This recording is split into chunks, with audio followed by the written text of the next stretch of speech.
Siya si Freya, kasama niya si Coco, ang kapatid niya. Nag-away sila kung sinong hihiga sa higaan kasi di sila magkasya. Buti na lang, dumating yung nanay niya. Sabi ng nanay niya, tara, bibigyan ko kayo ng, children's bedroom furniture set ng Sylvanian family. So, ako yung mag-unbox kasi hindi din sila marunong. Maliit lang sila, guys. So, ito yung laman ng box. Ang cute na ito, guys. Alam niyo, saan ko ito nabili? Nabili ko to sa Blue Up pala. Yan. Sale ko to nabili. So, mura na lang siya. 1,000 to eh. Kaso, mga 600 ko na ata nabili. Tapos, ito yung laman. Ayan na, let's go. Una, itong first blind box niya is may hagdan, 2 unan, at saka kumot. Pati 2 kutsyon. Mahusay. Tapos, meron din siyang, lagayan ng lapis at ballpen. Ayan, may ruler din. Tapos, ito naman yung libro. Wala pang sticker. Lalagyan natin mamaya. Okay? Tapos, meron ding 2 lapis.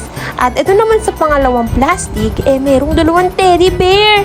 Ang ganda pa naman ng teddy bear kasi ka-texture niya sila Sylvanian family, sila Freya. Tapos, ito naman yung stickers at saka yung karton. So, yung stickers, dinikit ko lang sa libro like that. Anong subject yan? Music yata, hindi ko mabasa, pasensya na. Tapos, eto naman, naiinis na sinigol sa gilid ko kasi daw ang cringe. Tapos, ay naman, isang libro din, hindi ko na alam.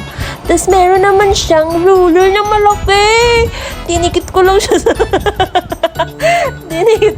sa cabinet. Tapos, eto naman yung papel. Karton pala.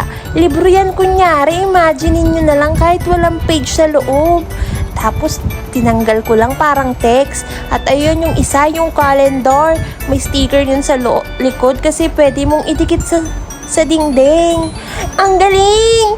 Tapos, ayan, ilalagay na natin yung mga gamit. Pinagpatong ko lang yung double deck. Tapos, nilagyan ko ng hagdan. Tapos, nilagay ko yung mga teddy bear. Ang galing! Nabaliw na. Tapos, ayan na, nilagay ko na yung cabinet. Inayos na natin, guys. Sobrang hirap niyan ayusin. Ang sikip kasi. Sana naman, malaki na yung bahay ko sa susunod. Tapos, ayan, nilagay ko yung libro. Ang tagal. Kala mo naman, pabebe.